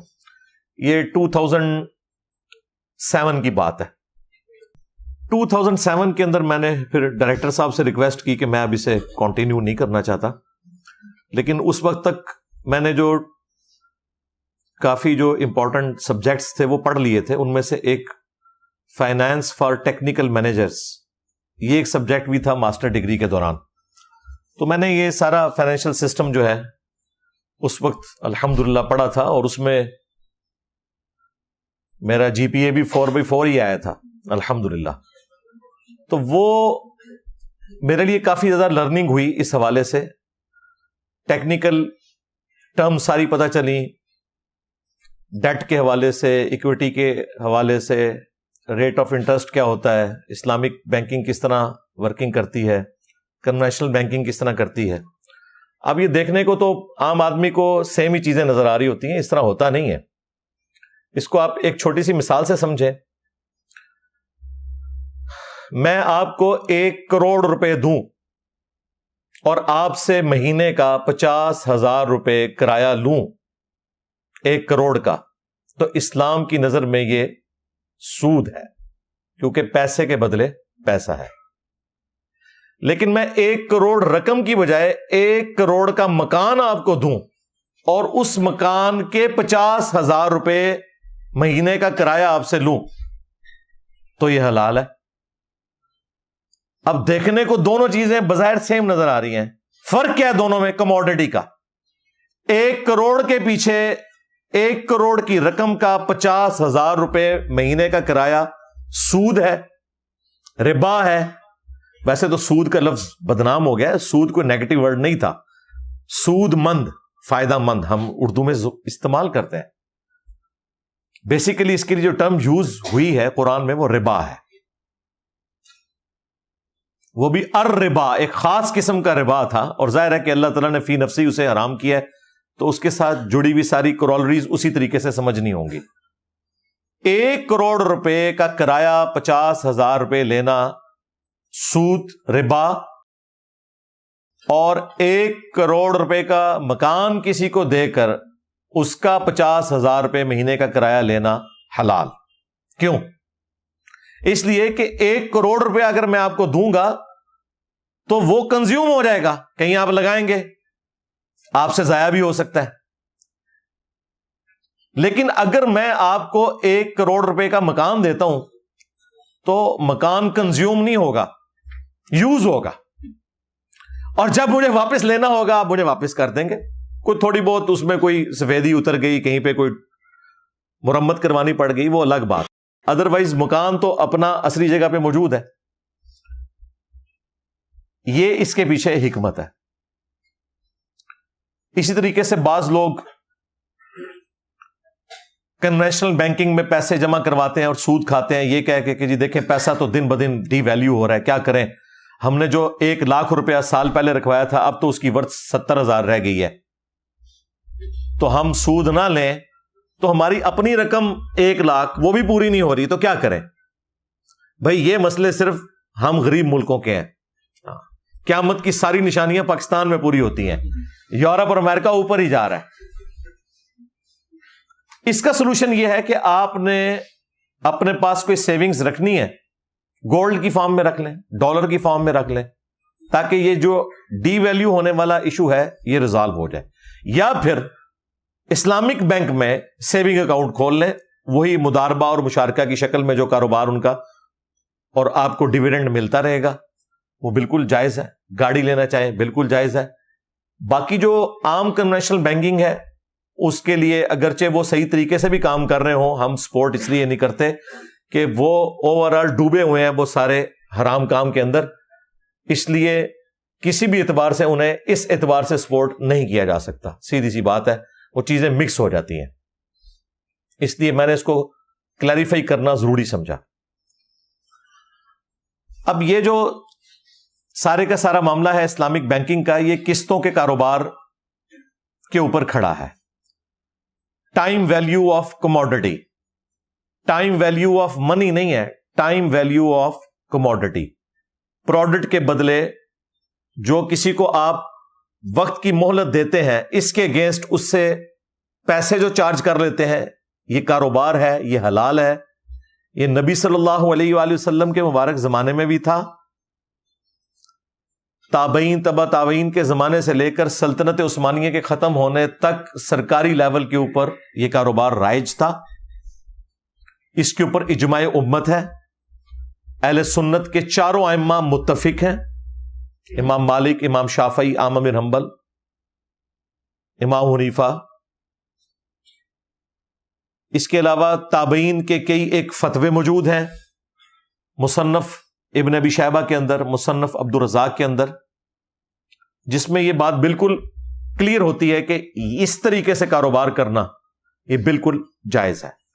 ایک حدیث جسے لوگوں نے مس یوز کیا قسطوں کے کاروبار کو حرام قرار دینے کے لیے، وہی حدیث اس بات کی دلیل تھی کہ یہ کاروبار جائز ہے، وہ میں حدیث آپ کو بیان کر دیتا ہوں۔ باقی جو ڈاکٹر اسرار صاحب نے گفتگو کی ہے اس حوالے سے وہ کافی سخت ہے، وہ صرف جذبات کے اوپر مبنی ہے، کوئی قرآن و سنت کے دلائل انہوں نے دیے نہیں۔ حدیث کی فیلڈ میں تو وہ خود مانتے تھے میں امی ہوں، جب وہ امی تھے تو انہیں ان اختلافات کا پتہ ہی نہیں تھا۔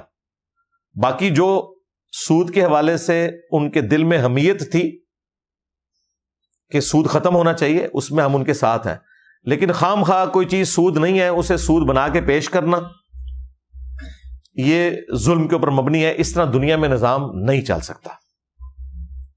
وہ قسطوں کے کاروبار کو حرام سمجھتے تھے، وہ کہتے تھے جس طرح ٹائم ویلیو آف منی لینا حرام ہے، اس طرح کموڈٹی کی بھی ٹائم ویلیو لینا حرام ہے، کہ نقد کی چیز 20 روپے کی، ادھار کی وہی چیز 30 روپے کی، وہ کہتے تھے یہ آپ نے جو اوپر کے 10 روپے لیے یہ حرام ہے۔ پہلے تو ہم اینٹی وینم اور پھکی کے طور پہ یہ بات کریں گے کہ اگر کوئی شخص یہ کہے کہ اس بال پوائنٹ کی قیمت ہے 50 روپے، نقد لے لو تو 10 چھوڑ دوں گا، اور اگر ادھار پہ لیتے ہو تو یہ 50 کا ہے، اب کوئی فتویٰ لگائے اس کے اوپر، میں نے قیمت ہی اس کی 50 رکھ دی ہے۔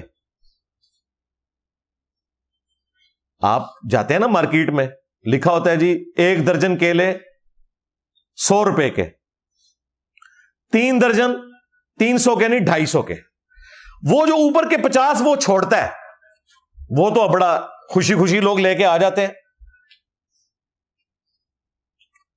وہ 50 روپے کا فائدہ آپ کو ہو رہا ہے نا، اسے تو آپ نے نقصان پہنچایا نا۔ اصولاً تو چاہیے کہ آپ اسے کہ نہیں میں 300 ہی دوں گا تجھے۔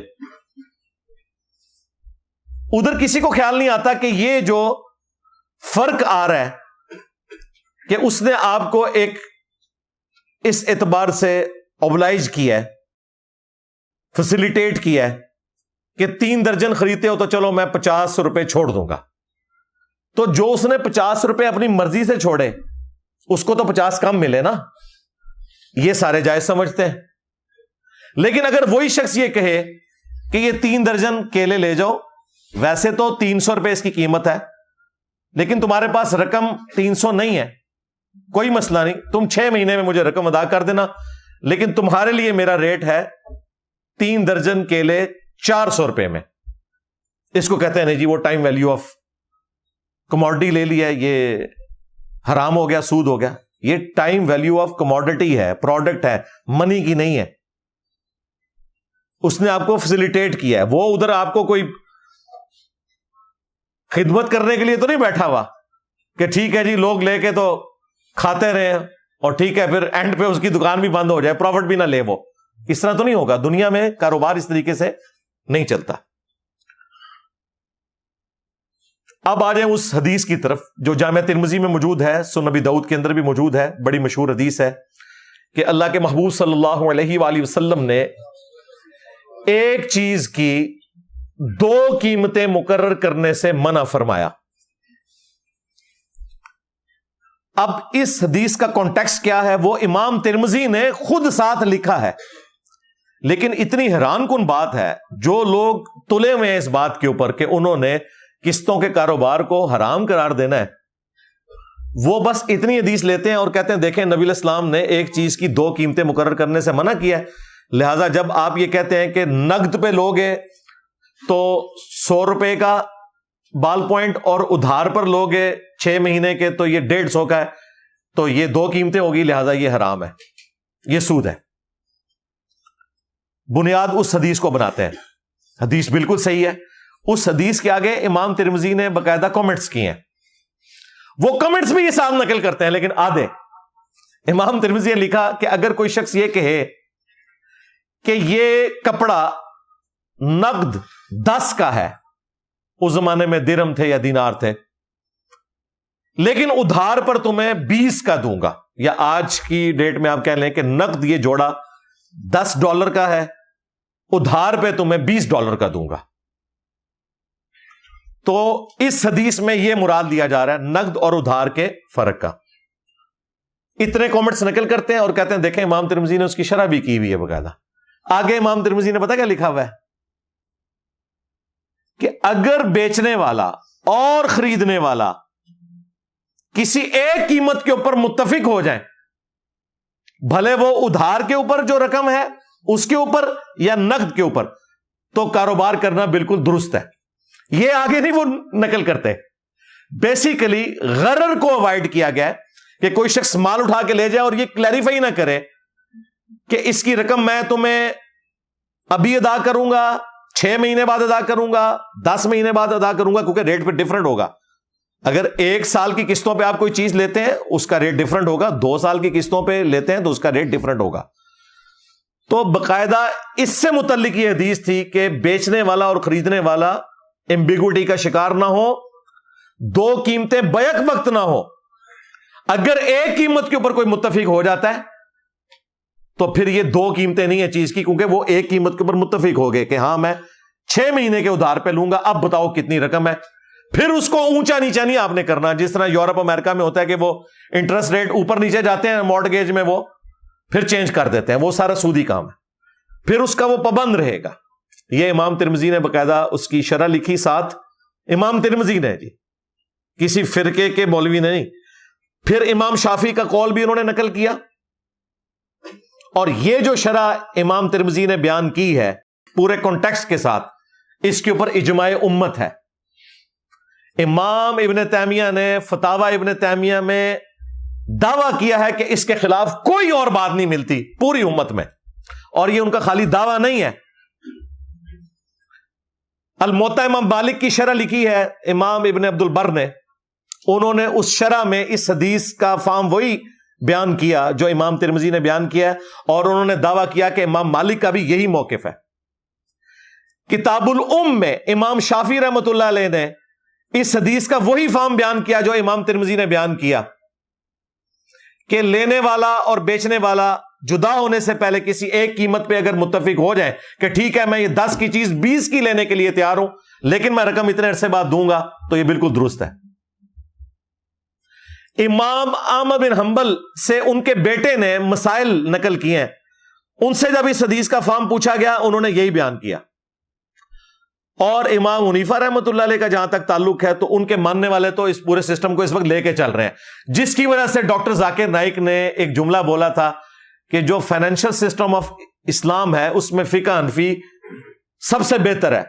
تو لوگ یہ سمجھے کہ انہوں نے فقہ حنفی کی ہر چیز کی تعریف کر دی، وہ اس پوائنٹ آف ویو سے انہوں نے کی تھی کہ تقی عثمانی صاحب نے جو یہ سارا کام کیا ہے، ہم اس میں ویلیو ایڈیشن کریں گے کہ یہ امام حنیفہ کی فقہ نہیں ہے، صرف باقی 3 امام بھی یہی موقف رکھتے ہیں۔ ہاں، اور مفتی تقی عثمانی صاحب نے اس حوالے سے جو کتابیں لکھی ہیں، میں نے آلموسٹ آج سے کوئی 10 سال پہلے وہ ساری منگوا کے پڑھی تھی، انہوں نے سارے اماموں کے باقاعدہ فتوے اس میں نقل کیے ہوئے، یہ کسی ایک امام کو اس کا کریڈٹ نہیں جاتا، اور اماموں سے پہلے بھی تابعین کے فتاوی موجود ہیں، امام تو بہت بعد میں آئے ہیں۔ مصنف ابن ابی شیبہ حدیث کی کتاب ہے، مصنف عبد الرزاق حدیث کی کتاب ہے، مصنف حدیث کی اس کتاب کو کہتے ہیں جس میں کثرت کے ساتھ صحابہ، تابعین اور تبع تابعین کے فتاوی جات، ان کے آثار موجود ہوں۔ اس میں باقاعدہ بڑے بڑے ائمہ، امام زہری، ابن شہاب زہری تابعی ہیں، ان کا موقف اس حدیث کے حوالے سے موجود ہے، امام شعبہ کا موقف موجود ہے، امام قتادہ کا موقف موجود ہے،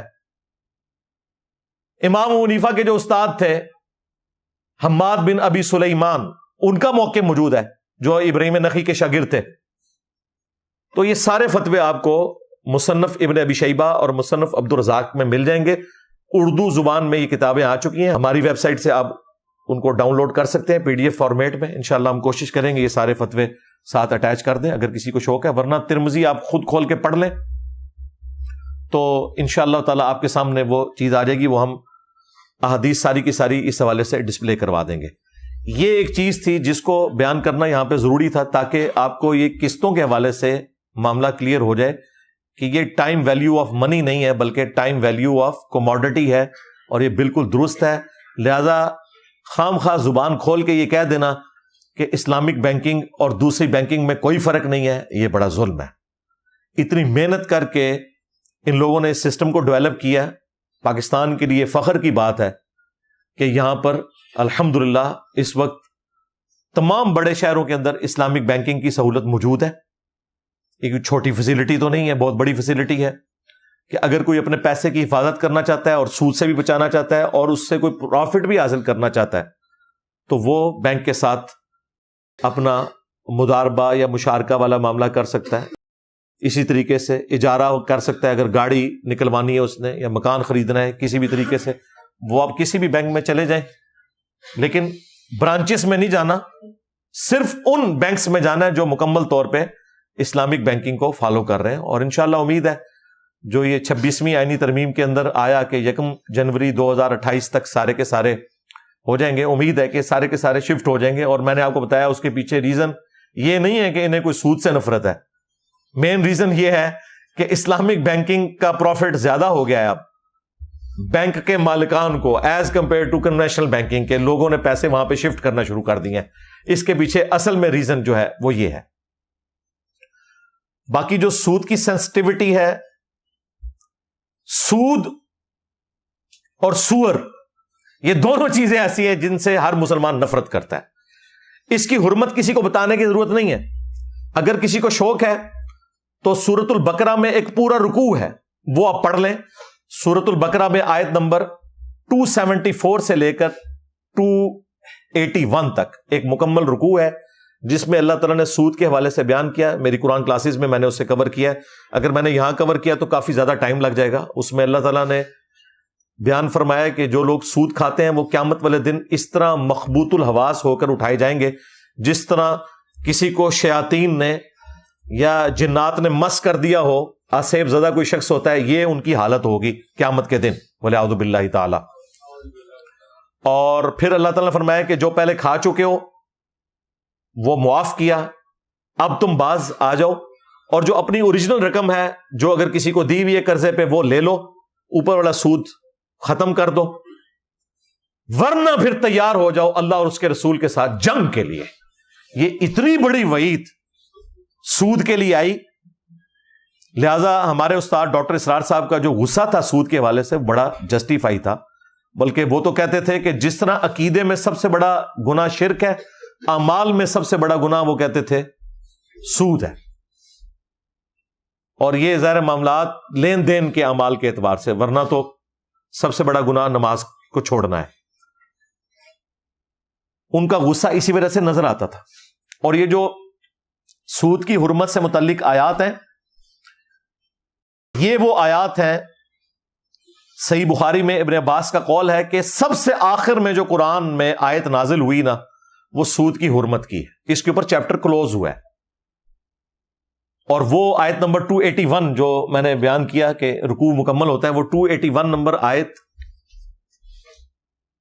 اس کے اوپر جا کے رکوع کمپلیٹ ہوتا ہے. یہ وہ آیت ہے جس کے بارے میں ابن عباس کا قول موجود ہے کہ یہ آیت مبارکہ قرآن کی نازل ہونے والی آخری آیت ہے.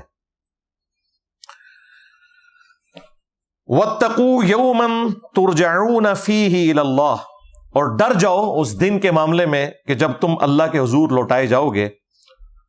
ثُمَّ تُوَفَّى كُلُّ نَفْسٍ مَا كَسَبَتْ, پھر اس دن ہر جان کو پورا پورا بدلہ دیا جائے گا جو اس نے دنیا میں اعمال کیے. وَهُمْ لَا يُظْلَمُونَ, اور ان پر ظلم نہیں کیا جائے گا. یہ قرآن کی آخری آیت ہے جو نازل ہوئی, اس کے بعد کوئی آیت نازل نہیں ہوئی. اور یہ سود سے متعلق جو رکوع کنکلوڈ ہوا ہے اس کی یہ آخری آیت ہے کہ قیامت کے دن سے ڈر جاؤ جس دن تم اپنے رب کے حضور پیش کیے جاؤ گے. اس دن ہر جان کو پورا پورا بدلہ دیا جائے گا اس کے اعمال کا, یعنی نیکیاں کی ہیں تو جزا اور گناہ کی ہیں تو سزا, وَلِعَوْذُ بِاللَّهِ تعالی, اور کسی پر ظلم نہیں کیا جائے گا. اس آیت کا سوز و گداز بتا رہا ہے کہ واقعی یہ جس طریقے سے کوئی شفیق باپ اپنی اولاد کو رخصت کرتا ہے نا اور جاتے ہوئے کوئی نصیحت کرتا ہے اور ساتھ ساتھ ہاتھ ہلا رہا ہوتا ہے، میں جب بھی آیت پڑھتا ہوں نا تو مجھے یوں لگتا ہے جیسے خدا اپنی مخلوق سے مخاطب ہے کہ یہ آخری بات میں تم سے کر رہا ہوں کہ ڈر جاؤ اس دن کے معاملے میں جب تم اللہ کے حضور پیش کیے جاؤ گے اور ہر جان کو پورا پورا بدلہ دیا جائے گا اور کسی پر ظلم نہیں کیا جائے گا۔ لگتا ہے اس آیت کا سوز و گداز بتا رہا ہے۔ ابن عباس کا یہ قول صحیح بخاری میں موجود ہے کہ یہ قرآن کی آخری آیت ہے جو نازل ہوئی۔ بعض لوگوں میں یہ بھی مشہور ہو گیا کہ جی سود کھانا گناہ ہے، سود دینا کوئی گناہ نہیں ہے۔ یہ اگلے دن طارق جمیل صاحب نے بھی تب آزمائی کی ہے، حالانکہ طارق جمیل صاحب کا کوئی لینا دینا نہیں اختلافی موضوعات کے ساتھ، خام خواہ انہوں نے پتہ نہیں یہ کیوں، شاید غامدی صاحب کا کوئی کلپ دیکھ لیا تھا انہوں نے تو انہوں نے یہ بات کر دی۔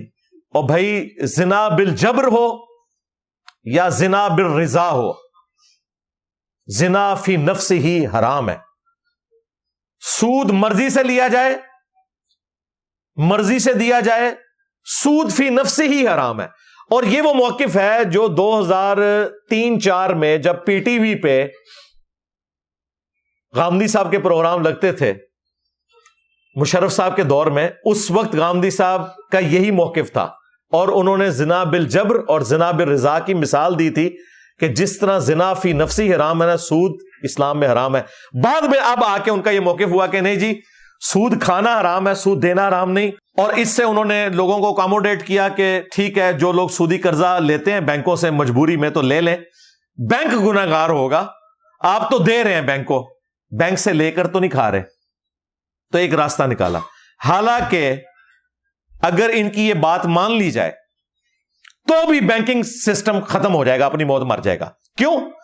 بینک کوئی گھر سے پیسے تو نہیں لے کے آیا، بینک کے پاس پیسے کہاں سے آئے ہیں؟ اس نے آپ سے پیسے لیے ہیں کہ آپ مجھے پیسے دو، میں آپ کو سود کھلاؤں گا۔ یعنی ہم لوگ جو بینک میں پیسے جمع کرواتے ہیں اور سود کھاتے ہیں، for the sake of argument بات کر رہا ہوں، تو یہ سود کھانا تو غامدی صاحب کے نزدیک بھی حرام ہے۔ اس کا مطلب ہے کہ ہمیں بینک میں پیسے نہیں جمع کروانے چاہیے، اور جب ہم نہیں جمع کروائیں گے تو جو لوگ بینک سے سودی قرضہ لیتے ہیں وہ تو ویسے ہی نہیں لے سکیں گے۔ لو سامو، یہ پورا سسٹم ہی مر جائے گا۔ یہ سسٹم کھڑا ہی اس کے اوپر ہے کہ آپ پیسے بینک میں جمع کرواتے ہیں سود کھانے کے لیے، اگر آپ جمع کروانا چھوڑ دیں گے تو بینک بھی کسی کو سودی قرضہ دے گا ہی نہیں۔ لہذا یہ کہنا کہ جی سود کھانا حرام ہے اور سود کسی کو دینا یہ آپ مظلوم ہیں تو یہ حرام نہیں ہے، نہیں، سود فی نفسی ہی حرام ہے۔ یہ تمام کورالریز کے ساتھ یہ پورے کا پورا سسٹم ہے جس کو اسلام نے ڈسکریج کیا ہے تاکہ دولت صرف امیر لوگوں میں نہ رہے بلکہ غریبوں میں بھی آئے اور کاروبار کا سلسلہ چلتا رہے، جو میں نے پہلے بھی ڈسکس کیا۔ یہ ایک اس کے ساتھ جڑا ہوا باریک نقطہ تھا، میں نے وہ کلیئر کر دیا، کیونکہ اکثر اوقات اس طرف بھی لوگ چل پڑتے ہیں اور اس قسم کی باتیں کرنا شروع کر دیتے ہیں۔ باقی جو لوگ احادیث کے ماننے والے ہیں تو ان کے لیے تو صحیح مسلم کی وہ حدیث کافی ہے کہ اللہ کے محبوب صلی اللہ علیہ وآلہ وسلم نے فرمایا، سود کھانے والا، کھلانے والا، سود لکھنے والا اور اس کے اوپر گواہ بننے والا، سب کے سب گناہ میں برابر کے شریک ہیں اور سب پہ اللہ کی لعنت ہے۔ لہذا وہ جو بیچ میں تلاش کرتے تھے نا کہ جی وہ سود کھانا حرام ہے، سود دینا حرام نہیں ہے، تو اس میں تو کہا گیا کھانے والا، کھلانے والا، گواہ بننے والا، اس سسٹم کو سپورٹ کرنے والا، لکھنے والا، سب کے سب ملعون ہے۔ تو یہ بالکل واضح ہے لاجیکلی بھی اور قرآن و سنت کی روشنی میں بھی۔ باقی جسے شوق ہے وہ مشکات المصابیح کی دوسری جلد میں سود کے اوپر پورا ایک چیپٹر ہے، ساری احادیث جمع ہے، بلکہ وہ چیپٹر سارے ہی پڑھنا چاہیے، وہ کاروبار سے متعلق ہے، رزق حلال کمانے کے فضائل، پھر کون سے کاروبار حلال ہیں اسلام میں، کون سے حرام ہیں، اسی میں کون سی تجارت جائز ہے، کون سی ناجائز ہے۔ سود کو الگ سے انہوں نے چیپٹر بنا کے ڈسکس کیا، اس کو الگ سے انہوں نے ایک چھوٹا سا چیپٹر بنایا تاکہ اس کی انٹینسٹی الگ سے پتا چلے۔ اچھا میرے بھائیو، ایک اور حدیث اس کانٹیکسٹ میں جو بخاری اور مسلم دونوں میں موجود ہے کہ اللہ کے محبوب صلی اللہ علیہ وآلہ وسلم کی وفات اس حال میں ہوئی کہ آپ کی زرہ گروی رکھی ہوئی تھی ایک یہودی کے پاس.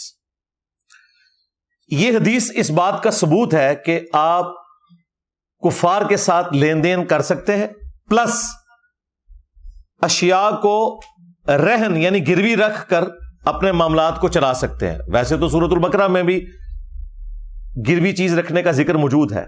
یہ بھی ایک کاروبار کا ذریعہ تھا. گارنٹی کے طور پر آپ اپنی کوئی قیمتی چیز کسی کے پاس رکھیں اور اس سے ادھار لیں، اور جب ادھار آپ اسے واپس کریں گے تو وہ چیز آپ کو واپس مل جائے گی. وہ گروی اس لیے رکھتا ہے کہ تاکہ اس کو اس اعتبار سے شورٹی مل جائے کہ اس کا نقصان کوئی نہیں ہوگا.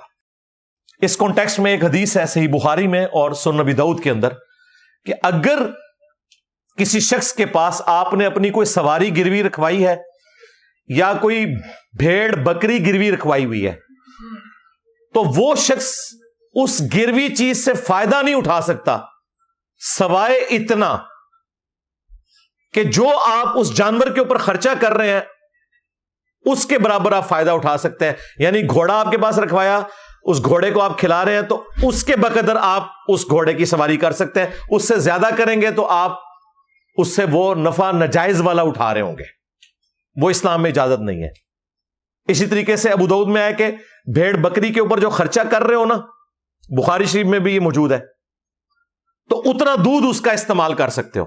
بقیہ کا دودھ آپ نے اسی مالک کو دینا ہے جس نے آپ کے پاس چیز وہ گروی رکھوائی ہوئی ہے. یہ اکثر لوگ پوچھتے ہیں جی ہمارے پاس مکان گروی رکھوایا کسی نے تو ہم اس مکان کو یوز کر سکتے ہیں؟ بالکل یوز کریں، لیکن کرایہ دیں اس کو. اگر آپ نے مکان اس کا یوز کرنا شروع کر دیا تو وہ اس نے آپ کو یوز کرنے کے لیے نہیں دیا تھا، گارنٹی کے طور پر دیا تھا. آپ ڈبل فائدہ تو نہ اٹھائیں، گارنٹی بھی آپ نے لے لی اور اب آپ اس کے مکان سے اس کی مجبوری سے فائدہ اٹھاتے ہوئے زبردستی نفع اٹھانے کی کوشش کر رہے ہیں.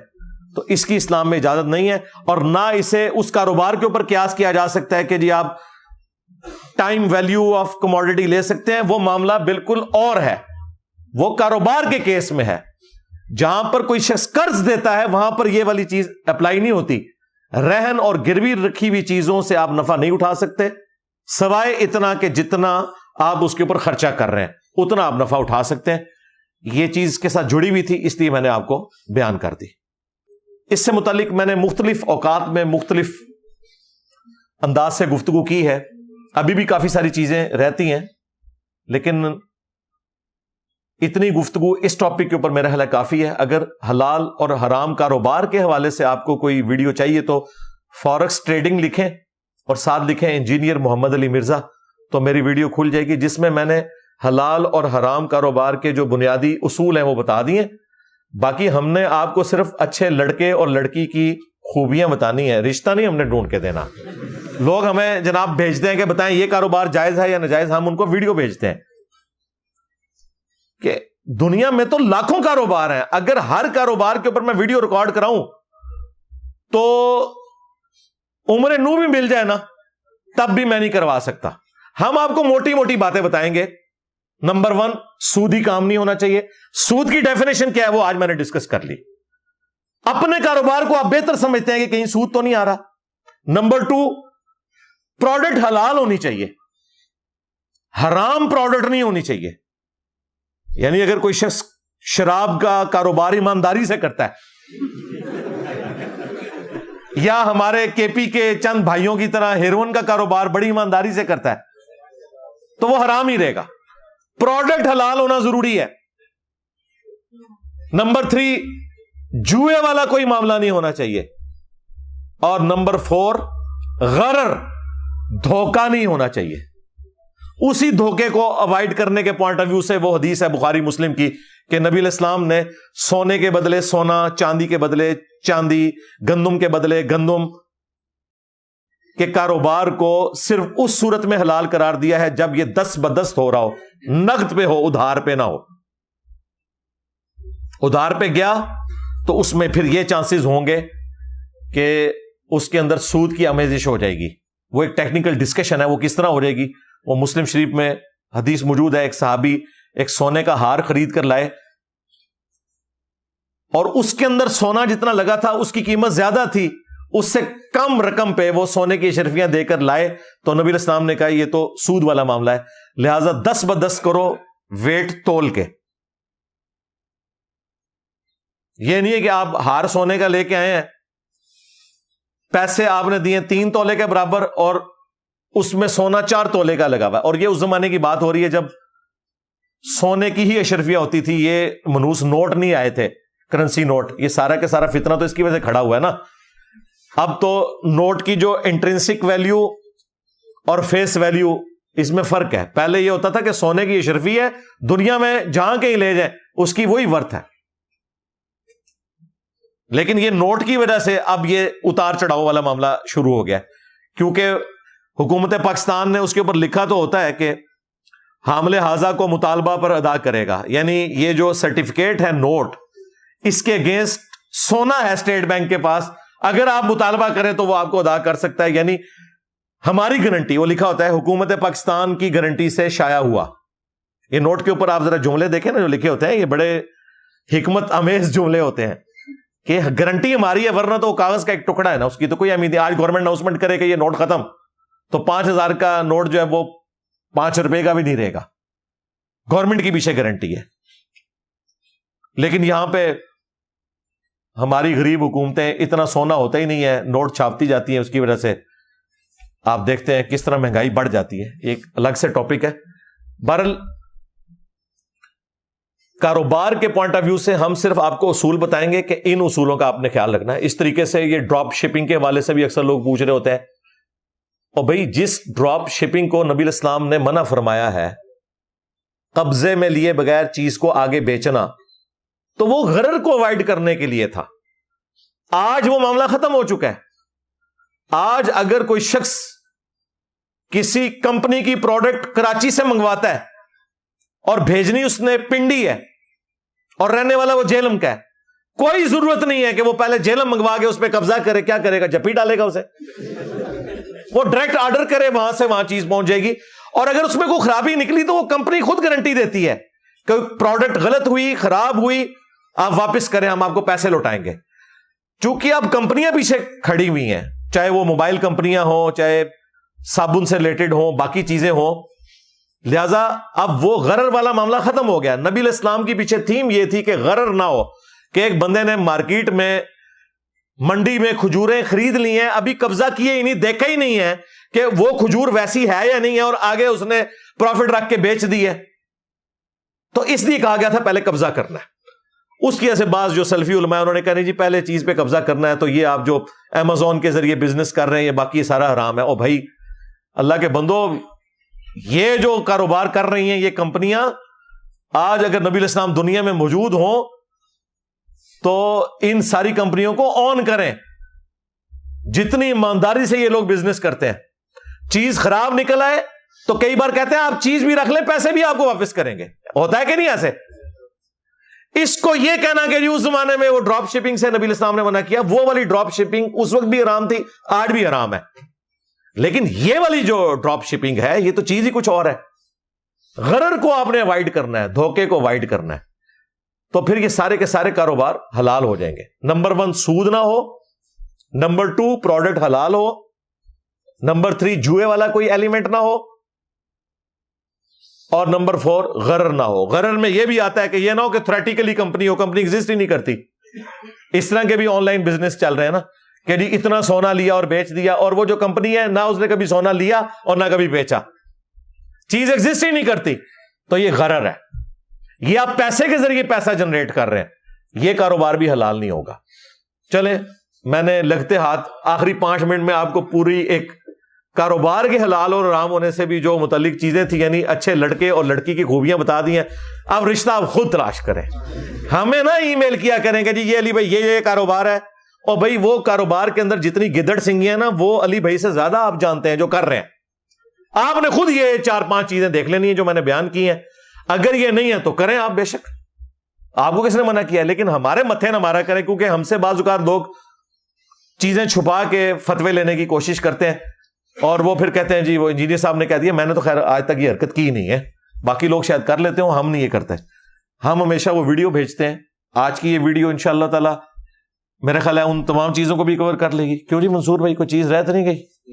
اوورآل میں نے سب کچھ کوشش کی ہے کہ کور کر دوں. باقی آپ خود بھی پڑھیں بھائی, خود کتابیں پڑھ کے دیکھیں, انشاءاللہ تعالی آپ کے نالج میں اضافہ ہوگا. میں نے بارہا کہا ہے کہ یہ مشکات المصابیح جو ہے نا, یہ انسائکلوپیڈیا آف حدیث ہے. اہل سنت کی مین سٹریم کی ساری کتابوں کے نوٹس ہیں, بخاری سے لے کر ابن ماجہ تک. اس کو آپ خود پڑھیں, آپ کو تمام احادیث جو مین سٹریم کی ساری کتابوں میں تھی ایک جگہ مل جائے گی. یہ مشکات المصابیح کے انٹروڈکشن کے اوپر میں نے پوری ویڈیو ریکارڈ کرائی ہے. میں نے بخاری کا تعارف نہیں کرایا, مسلم کا تعارف نہیں کروایا اتنی تفصیل کے ساتھ جو میں نے مشکات کا کروایا. یہ اس بندے نے قلم توڑ دیا. میں اگر اپنی زندگی میں حدیث کے اوپر کوئی کام کرتا, کیونکہ بڑے بڑے جو اہل علم ہیں الحمدللہ میری حوصلہ افزائی کرتے ہیں کہ جی انجینئر صاحب کو احادیث کے اوپر بہت گرپ ہے, قرآن تو دو گتوں کے درمیان تھا, اس کو کوٹ کرنا اتنی بڑی بات نہیں ہے, مسئلہ احادیث کا ہوتا ہے. تو میں آپ کو یہ یعنی ریکمینڈ کروں گا کہ آپ مشکات پڑھیں, تو انشاءاللہ تعالی آپ کو عقائد, نظریات, معاملات سے متعلق اور کسی کتاب پڑھنے کی ضرورت نہیں رہے گی. یہ سارے کا سارا دین اس میں کور ہے. ایون وضو, غسل, نماز, عقائد سب کچھ کور ہے. 3 جلدوں میں مشکات المصابیح ہے. 15 MB کی 3 فائلیں ہماری ویب سائٹ ahlsunnatpak.com سے ڈاؤن لوڈ کر سکتے ہیں. ہارڈ کاپی آپ ہماری اکیڈمی سے منگوا سکتے ہیں. اکیڈمی میں آ کر لیں تو ہم نے ابھی تک آج کی ڈیٹ میں یعنی کہ 27 اکتوبر 2024 ہم یہ تینوں جلدیں 3000 روپے کی دے رہے ہیں. ایک جلد کی فوٹو کاپی 3000 کی نہیں ہوتی, مارکیٹ میں یہ 9000 روپے کی ہے. ہم یہ ہول سیل میں اٹھاتے ہیں اور پھر ہر مشکات میں اپنی طرف سے رقم ایڈ کرتے ہیں تاکہ یہ آپ خرید سکیں. یہ نہیں ہے کہ ہمیں 3000 کی پڑ رہی ہے, ہمیں تو یہ آلموسٹ کوئی 4500 تک پڑتی ہے, لیکن اوپر کی رقم ہم دیتے ہیں تاکہ یہ آپ خرید سکیں. اور یہ پیکج صرف اکیڈمی آنے والوں کے لیے. ڈاک میں اگر آپ منگواتے ہیں تو اس کی قیمت 6000 روپے ہے. 3000 کی وہ مشکات اور اوپر کے 3000 ڈاک کا خرچہ ہے, کیونکہ ہم نے TCS کے تھرو سے بھیجنا ہوتا ہے. باقی تو خطرہ ہی ہوتا ہے کہ وہ بھیجی تو شاید وہاں پہنچے ہی نہ اور ہمیں بھی نہ واپس ملے. لیکن TCS آپ کو پتا ہے ایک کریڈیبل کمپنی ہے, تو وہ بھی آپ منگوا سکتے ہیں. ہماری اکیڈمی میں کال کر سکتے ہیں. صبح 9 سے لے کر شام 5 بجے تک اکیڈمی کا نمبر کھلا ہوتا ہے 032159000162. اس میں ہمارا پروفٹ کوئی نہیں ہوتا, ہماری جیب سے پیسے لگتے ہیں. لیکن میری خواہش ہے کہ ہمارے ہر اسٹوڈنٹ کے پاس قرآن حکیم کے ترجمے کے بعد اگر کوئی کتاب ہونی چاہیے تو مشکات المصابیح ہونی چاہیے, اور اسے پڑھیں بھی. اس میں صحیح ضعیف کے حکم لگے ہیں, اور میری وہ ویڈیو دیکھیں انٹروڈکشن آف مشکات المصابیح, تو آپ کو علم حدیث کے حوالے سے بھی چیزیں انشاءاللہ تعالی کلیئر ہوں گی. صلو علی محمد وآل محمد, اللہم صلی علی محمد وعلی آل محمد واصحاب محمد وازواج محمد وامت محمد اجمعین الی یوم الدین, آمین. کافی سارے لوگوں نے, بہنوں نے, بھائیوں نے دعاؤں کے لیے کہا ہوا ہے. آخر میں ہم دعا بھی کر لیتے ہیں. اللہم انی اسألک بانک انت اللہ لا الہ الا انت الاحد الصمد الذی لم یلد ولم یولد ولم یکن له کفوا احد وَإِلَٰهُكُمْ إِلَٰهٌ وَاحِدٌ لَا إِلَٰهَ إِلَّا هُوَ الرَّحْمَٰنُ الرَّحِيمُ الف لام میم اللہ لا الہ الا هو الحی القیوم اللہم صلی علی محمد وعلی آل محمد ربنا آتنا فی الدنیا حسنہ وفی الآخرة حسنہ وقینا عذاب النار ربنا آتنا من لدنک رحمہ وہیئ لنا من امرنا رشدا رب ارحمہما کما ربیانی صغیرا ربنا هب لنا من ازواجنا وذریاتنا قرۃ اعین وجعلنا للمتقین اماما